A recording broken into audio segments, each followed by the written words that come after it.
Chapter 2.2 Just as man, as a social being, cannot in the long run exist without the tie to a community, so the individual will never find the real justification for his existence and his own spiritual and moral autonomy anywhere except in an extra-mundane principle capable of revitalization in the overpowering influence of external factors. The individual who is not anchored in God can offer no resistance on his own resources to the physical and moral blandishments of the world. For this he needs the evidence of inner, transcendent experience, which alone can protect him from the otherwise inevitable submersion in the mass. Merely intellectual or even moral insight into the stultification and moral irresponsibility of the mass man is a negative recognition only and amounts to not much more than a wavering on the road to the atomization of the individual. Just adding in here my bit, stultification, that means lack of luster. I'll continue. It lacks the driving force of religious conviction, since it is merely rational. The dictator state has one great advantage over the bourgeois reason, although with the individual it swallows up his religious forces. The state has taken the place of God, and that is why, seen from this angle, the socialist dictatorships are religions and state slavery in a form of worship. But the religion function cannot be dislocated and falsified in this way without giving rise to secret doubts, which are immediately repressed so as to avoid conflict with the prevailing trends towards mass-mindedness. The result, as always in such cases, is overcompensation in the form of fanaticism, which, in its turn, is used as a weapon for stamping out the least flicker of opposition. Free opinion is stifled and moral decision ruthlessly suppressed, on the plea that the end justifies the means, even the vilest. The policy of the state is exalted to a creed. The leader or party boss becomes a demigod beyond good and evil, and his votaries are honoured as heroes, martyrs, apostles, and missionaries. Votaries are basically, this is my insert by the way, votaries are basically followers. Again, I'll start here. There is one truth, and beside it no other. It is sacrosanct and above criticism. Anyone who thinks differently is a heretic, who, as we know from history, is threatened with all manner of unpleasant things. Only the boss who holds the political power in his hands can interpret the state doctrine authentically, and he does so just as it suits him. When, through mass rule, the individual becomes a social unit, no so-and-so and the state is elevated to the supreme principle. It is only expected from the religious function too will be sucked into the maelstrom. Religion, as careful observation and taking account of certain invisible and incontrollable, Religion, as the careful observation and taking account of certain invisible and uncontrollable factors, is the indistinctive attitude peculiar to man, and its manifestations can be followed all through human history. Its evident purpose is to maintain the psychic balance, for the natural man has an equally natural knowledge of the fact that his conscious functions may at times be thwarted by uncontrollable happenings coming from the inside as well as the outside. For this reason, he has always taken care that any difficult decision likely to have consequences for him and others shall be redeemed safe by suitable measures of a religious nature. Offerings are made to the invisible powers, formidable blessings are pronounced, and all kinds of solemn rites are performed. Everywhere and at all times there have been rites of passage whose magical efficacy is denied, and which are impunged as magic and superstition by rationalists incapable of psychological insight. But the magic has, above all, a psychological effect whose importance should not be underestimated. The performance of a magical action gives the person concerned a feeling of security, which is absolutely essential for carrying out a decision. Because a decision is inevitably somewhat one-sided and is therefore rightly felt to be a risk. Even a dictator thinks it's necessary not only to accompany his acts of state with threats, but to stage them with all manner of solemnities, my insertion, such as feast days in the Catholic Church.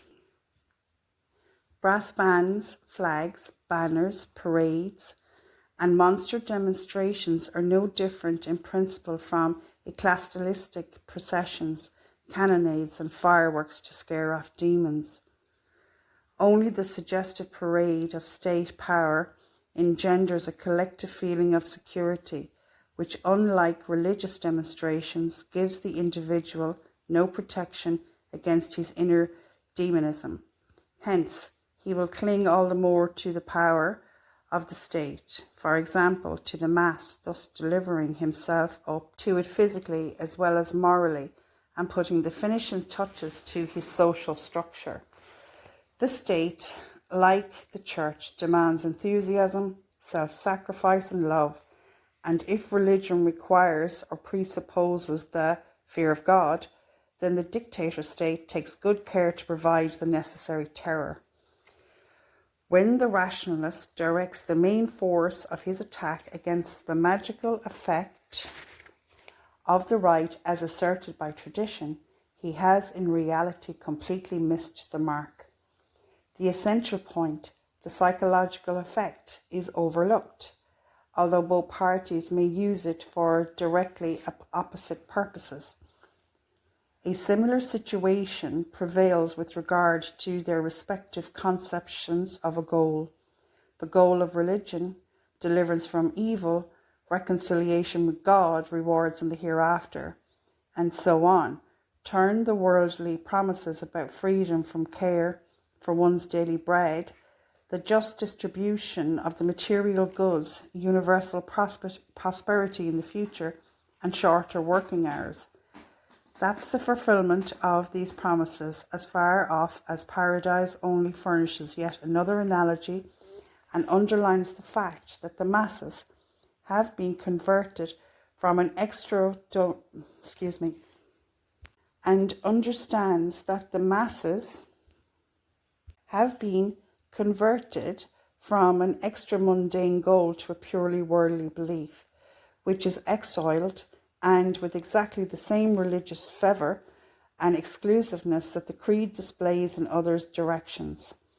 In order not to repeat myself unnecessarily, I shall not enumerate all the parallels between worldly and otherworldly beliefs, but shall content myself with emphasizing the fact that a natural function which exists from the beginning, like the religious function, cannot be disposed of with the rationalistic and so-called enlightened criticism. You can, of course, represent the doctorial contents of creeds as impossible and subject them to ridicule, but such methods miss the point and do not hit the religious function which forms the basis of creeds. Religion, in the sense of conscious regard for the irrational factors of the psyche and individual fate, reappears evilly distorted. In other words, you can throw out nature with a pitchfork, but she always turns up again. The leaders and the dictators, having weighed up the situation correctly, are therefore doing their best to gloss over all those too obvious parallel with the deification of Caesar, and to hide their real power behind the fiction of the state, though this, of course, alters nothing. As I have already pointed out, the dictator state, besides robbing the individual of his rights, has also cut the ground from underneath his feet physically by depriving him of the metaphysical foundations of his existence. The ethical decision of the individual human being no longer counts. What alone matters is the blind movement of the masses, and the lie has thus become the operative principle of political action. The state has drawn the logical conclusions from this, and as the existence of many millions of the state slaves, completely deprived of all rights, mutually testifies. Both the dictator state and the denominational religion lay quite particular emphasis on the idea of community. This is the basic ideal of communism, and it is thrust down the throats of the people so much that it has the exact opposite of the desired effect. It inspires divisive mistrust. The church, which is no less emphasized, appears on the other side of the communal ideal, and where the church is notoriously weak, as in Protestantism, the hope or the belief in a communal experience makes up for the painful lack of cohesion. As can be easily seen, community, in its indispensable aid in the organization of masses, and therefore a two-edged weapon. Just as the addition of however many zeros will make a unit, so the value of the community depends on the spiritual and moral structure of the individuals composing it. For this reason, one cannot expect from the community any effect that would outweigh the suggestive influence of the environment. That is, a real and fundamental change in individuals, whether for good or for bad. Such changes can come only from personal encounter between man, and not from the communistic or Christian baptisms in mass, which do not touch the inner man. How superficial the effect of communal propaganda actually is, How superficial the effect of communal propaganda actually is can be seen from the recent events in Eastern Europe. The communal ideal reckons without its host and overlooking the individual human being who is, in the end, will assert his claims. He's referring to here the USSR before it broke up. So this is from 1957.